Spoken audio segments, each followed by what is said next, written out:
There have always been plenty of attractive faces in Hollywood, but certain celebrities shine brilliantly before disappearing completely. Among them was Richard Grieco. He was a bad boy star who enthralled millions of admirers and was once a direct competitor of Johnny Depp. Then, everything vanished. His career took a nosedive, his ventures flopped miserably, and his popularity disintegrated. There were rumors. Drinking, living carelessly, and making unkempt public appearances that left supporters in complete disbelief.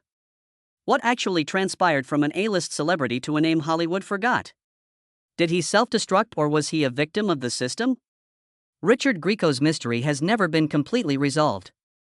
However, we're searching for the truth this time. Born on March 23, 1965, in Watertown, New York, Richard John Grieco Jr. came from an Italian and Irish family. He was raised in the little town of Dexter with his brother David and two sisters, Laura and Elizabeth. His parents, Richard Grieco Sr. and Carolyn Grieco, taught their kids the value of a steady career and discipline because their family wasn't affluent. Grieco was naturally charming from a young age, not just because of his good looks but also because of his self-assured manner. He was an exceptional person, even in a little community. Grieco showed exceptional football skills while he was a student at General Brown High School. He was regarded as having a lot of promise for a professional future and played both center and cornerback. On the field, he was constantly the center of attention due to his powerful physical attributes and aggressive fighting spirit. His leadership abilities, courage, and unwavering commitment to the squad were all commended by the coaches. Grieco loved painting in addition to sports, frequently devoting hours to the medium, motivated more by passion than skill. It was more than a pastime. Later on, it would play a big role in his life. Grieco kept playing football with the goal of becoming a professional when he enrolled at Central Connecticut State University. However, everything was abruptly stopped by a catastrophic injury. He was unable to continue on his athletic route and became indecisive about what to do next. Then, an unforeseen chance presented itself. A talent scout from Elite Model Management noticed him while he was in New York. Grieco was signed as a model right away because of his attractive appearance, perfect height, and captivating presence. He quickly rose to prominence as the face of well-known companies like Chanel, Calvin Klein, and Armani. Despite his success in the fashion sector, Grieco had other plans. Despite his fame and fortune as a model, he was not content. Acting was what he was really interested in. He started attending night acting lessons and trying out at different New York studios because he was determined to make a change. His first big break came in 1985 when he played Rick Gardner in the soap series One Life to Live. He started off with a little role but, thanks to his outstanding performance, was given a recurring position until 1987. Grieco took a risk after realizing there was a genuine opportunity to transform his life. In order to focus on acting full-time, he quit modeling. Grieco proved it was the right decision within a few years, despite the fact that it was a hazardous one. He swiftly became one of the most attractive male celebrities of the 1980s, having started out as a small-town kid hoping to pursue a career in professional sports. His time at the top would not endure long, though, as the road to fame is never easy. Grieco's entry into the fashion industry was a fortuitous meeting, but he swiftly used it as the initial springboard for his career. He wasn't your usual model, with his angular features, piercing stare, and rebellious manner. He brought with him a distinct presence. A perilous charm that hardly everyone has. He stood out for companies like Armani, Calvin Klein, and Chanel because of this, and he was featured in significant marketing campaigns. However, Grieco never considered fashion to be his ultimate goal, even with the money and attention.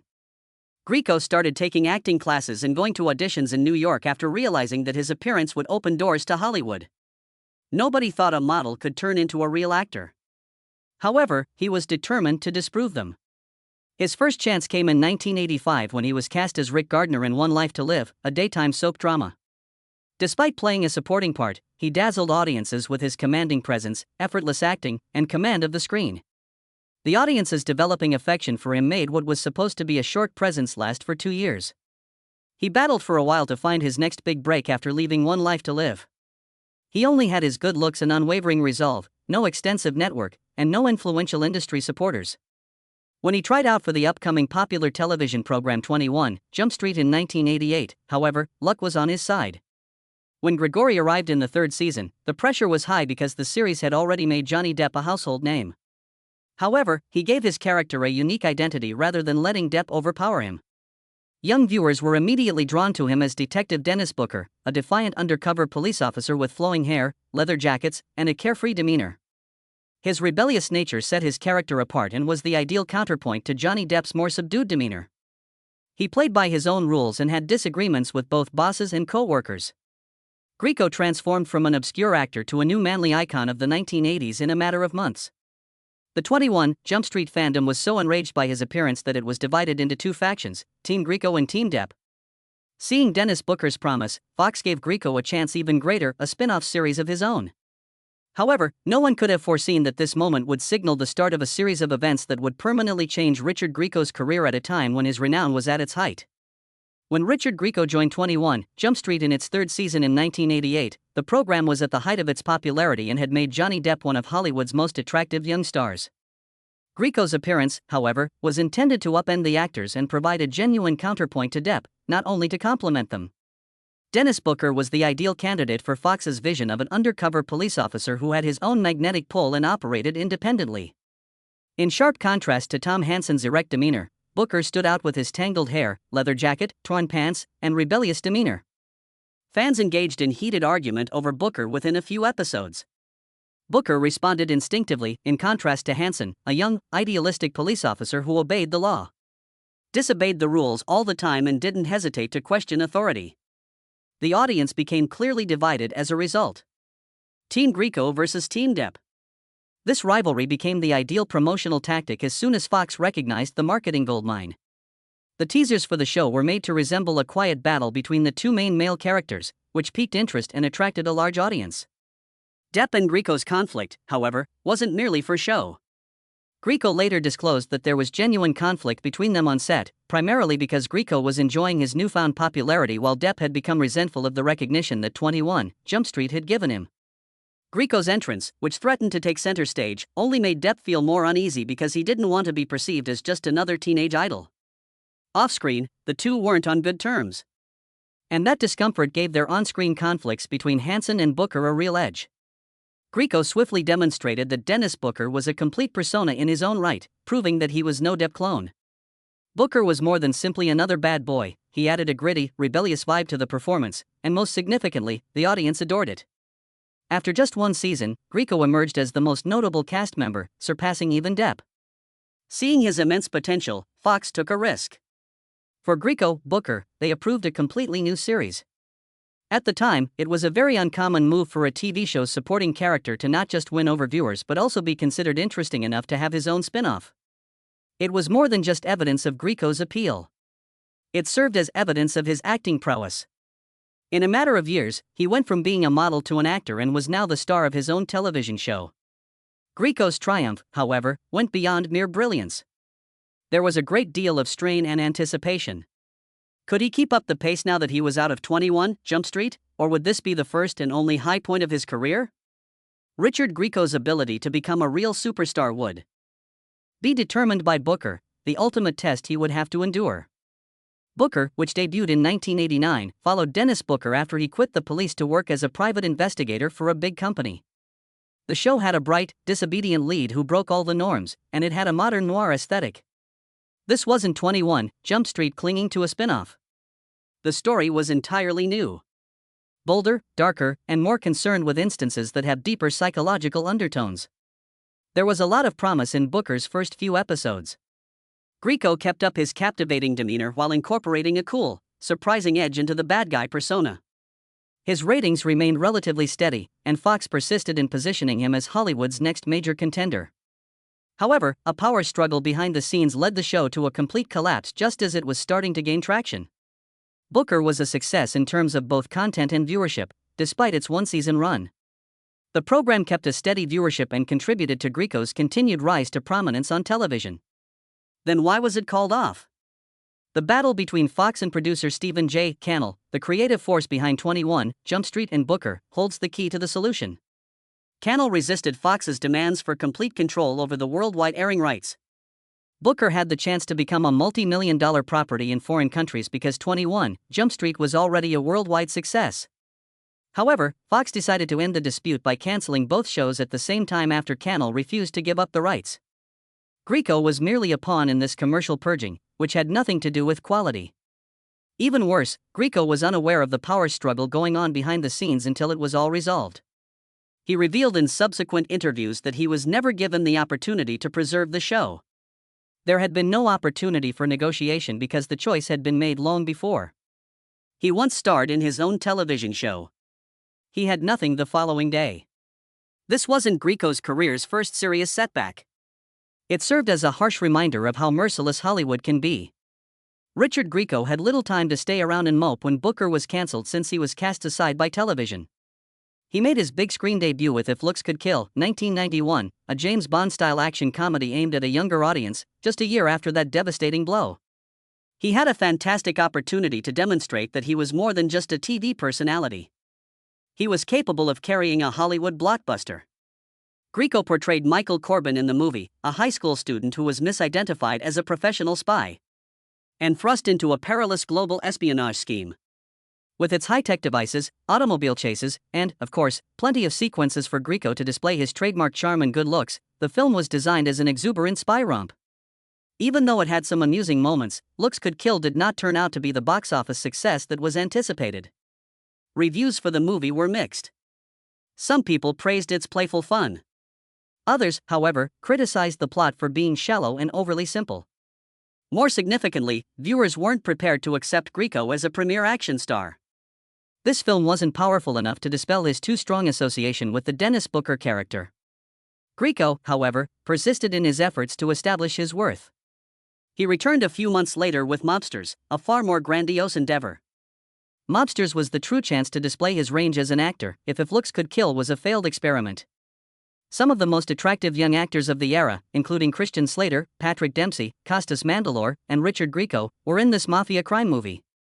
He portrayed Bugsy Siegel, one of the most iconic real-life gangsters in America, who was renowned for both his slick charm and savagery. Grieco had to play both the cold-blooded killer and the dapper, charming gentleman, which was the most difficult part he had ever played. While the promising ensemble, the picture failed to live up to the illustrious heritage of mafia classics like The Godfather and Goodfellas, while being marketed as a young version of such films. Even though the movie wasn't very well received, Grieco's performance was notably more well-reviewed than his earlier efforts. He demonstrated that he was more than a lovely face. He was capable of playing multi-layered parts with significant dramatic impact. After that, he failed to win any significant roles and slowly started to lose his hold on Hollywood's attention. But he turned swiftly to take a different route. Grieco formed the Dunmeyer Band in 1994 after his acting career started to stagnate, and he obtained a recording deal with the German label Adele Record Company. Given that he was still more well-known as a television actor than a genuine musician, it was a daring decision. In an attempt to start a new phase of his career, he released Waiting for the Sky to Fall, 1995, a year later. However, things didn't work out as expected. The record did not become a commercial success and did not establish him in the music industry, even if there was some curiosity from devoted followers. It appeared that the people still preferred to see Grieco on film rather than behind a microphone, and no one considered him a legitimate singer. In an effort to break the norm and demonstrate his musical prowess, he established Wasteland Park in 2004. However, the narrative was repeated. In addition to having no successes and minimal notoriety, the band was unable to assist Grieco in overcoming the specter of his previous acting career. Grieco eventually came to terms with reality after years of trying without success. He abandoned his musical career, abandoned the studio, and focused on other interests. Grieco's lack of success demonstrated that he was more than just a fortunate celebrity. He was a real artist who dared to push himself, even if it meant failing. If music was an unsuccessful venture, Richard Grieco's true calling was art. The stage lights were gone. Hollywood's preconceptions were abandoned. Art allowed him to express feeling in its most unadulterated state, unencumbered by external norms. In 1987, at the height of his acting success, Grieco started painting. However, this was more than just a celebrity trying out a new pastime. Painting served as an outlet for him and a means of expressing feelings that he was unable to voice out loud. His canvases turned into a private realm where he could be wholly unapologetic and escape the burden of public expectations among the pressures of fame and its attendant responsibilities. Even though he had always loved art, he didn't choose to show his creations to the public until 2009. And it was none other than Dennis Hopper, a Hollywood icon and talented painter himself, who gave him the confidence to do so. Hopper encouraged Grieco to quit concealing his talent after noticing something unique in his paintings. Grieco's art, according to Hopper, was intended to resonate with people who had similar emotional frequencies rather than just for himself. However, 10 more years would pass before Grieco had the courage to follow through on that advice. His work made its formal debut in 2013 when he had a solo exhibition at Hollywood's Gallery Sparta. It had a sense of community and wasn't just another art exhibition. The Fallen, which aids law enforcement and military people, and Wolf Connection, a wolf rescue group, received a share of the sales from Grieco's artwork. It was obvious that Grieco wanted his art to have a genuine good influence on the world, not only be displayed. Abstract emotionalism is the term Grieco uses to describe his style. He doesn't attempt to portray the world clearly or paint realistically. Rather, he uses texture, color, and lines to express pure emotion. For Grieco, the significance of each picture is ambiguous. The viewer must make their own interpretation. One may perceive loneliness, while another may experience delight or anger. Grieco's art is powerful since it doesn't define. It creates room for the soul to go around freely. Grieco's art is valuable without Hollywood's endorsement, unlike music or acting, where success is determined by box office receipts or chart positions. His paintings are meant for people who can really feel them, not for the general public. Success also came easily. For a non-mainstream artist, the $10,900 price tag on one of his early works was an impressive amount. Even some of his closest colleagues in the entertainment business were taken aback by his Gallery Sparta show. Grieco's golfing friend, the legendary singer Johnny Mathis, acknowledged that he was unaware of his painting ability. He was the only person I knew on the golf course. I had no idea he had such a vast emotional and creative universe within him. Grieco's art immediately captivated many of the showgoers, not only because of the pictures but also because of the unadulterated, unrefined emotion they conveyed. Grieco's method is distinctive in that he doesn't paint for commercial purposes. His artworks are not marketed goods. He is a part of them. Because of this, Grieco's art is owned by people who genuinely relate to it rather than just admirers who are buying into his reputation. In order to give each piece more than just an image, he also uses unusual techniques, such as drawing shapes underneath the canvas to create distinctive textures. The experience takes on 3 dimensions. Grieco never stops producing and experimenting since, to him, art is about the process of discovery rather than reaching a destination.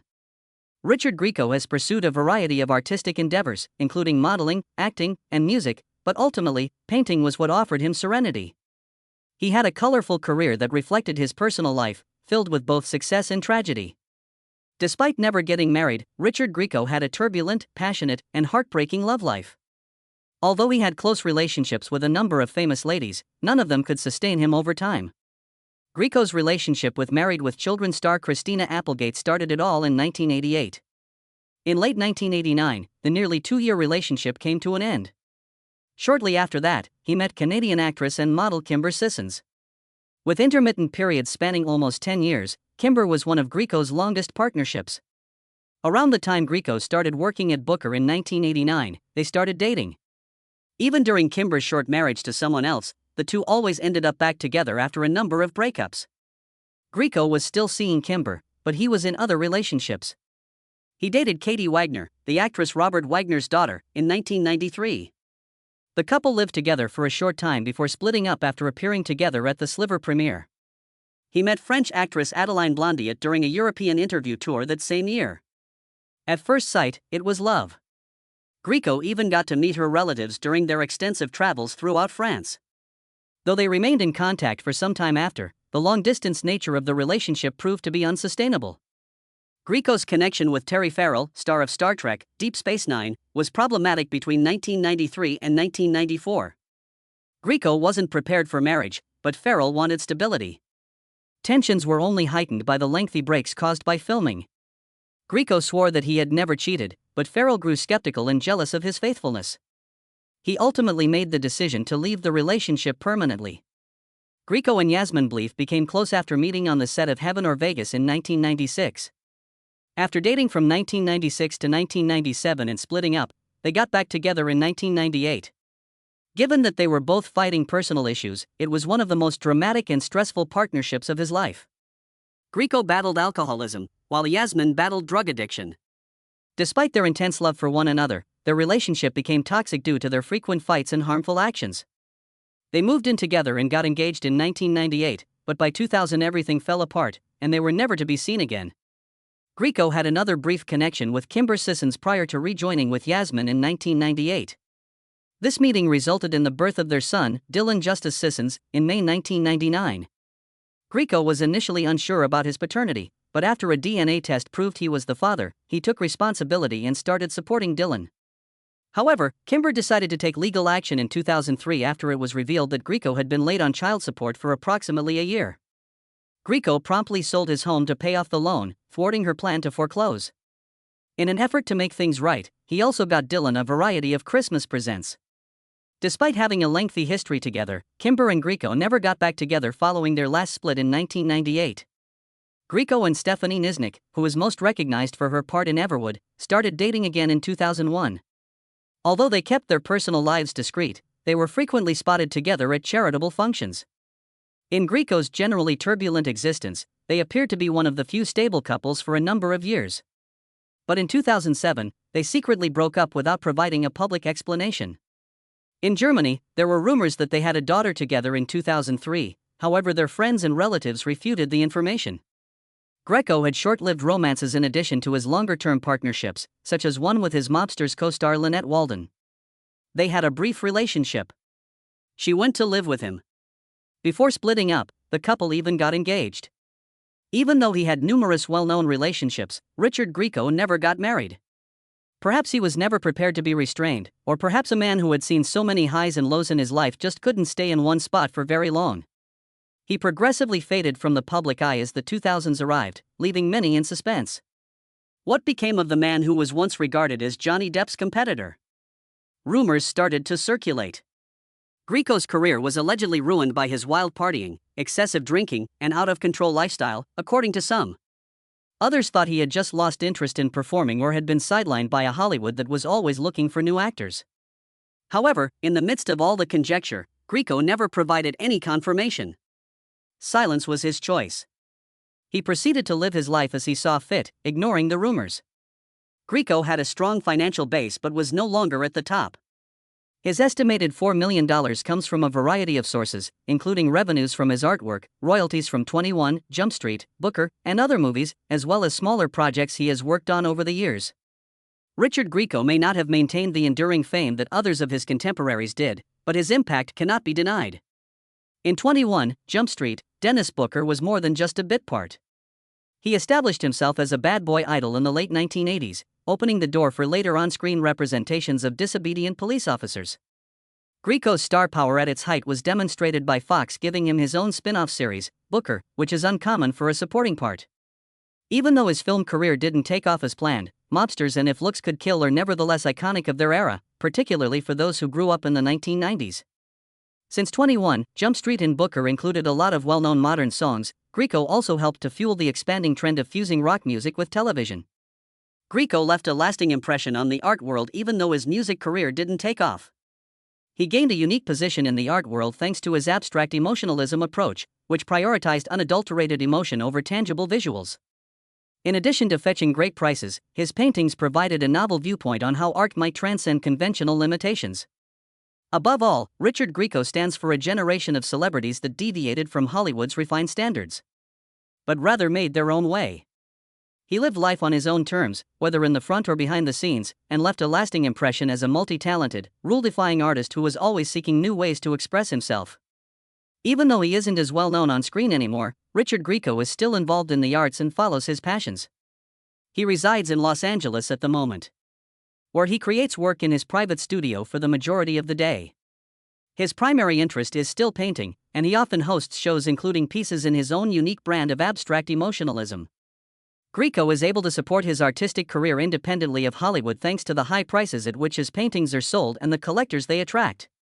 Grieco continues to work on modest film projects in addition to painting, working on independent films as a director and producer.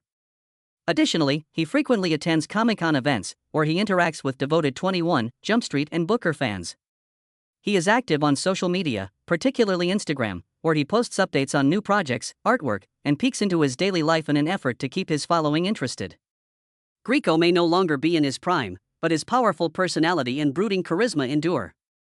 His life now is calmer, less hectic, but full of purpose, motivated by an unwavering love of art.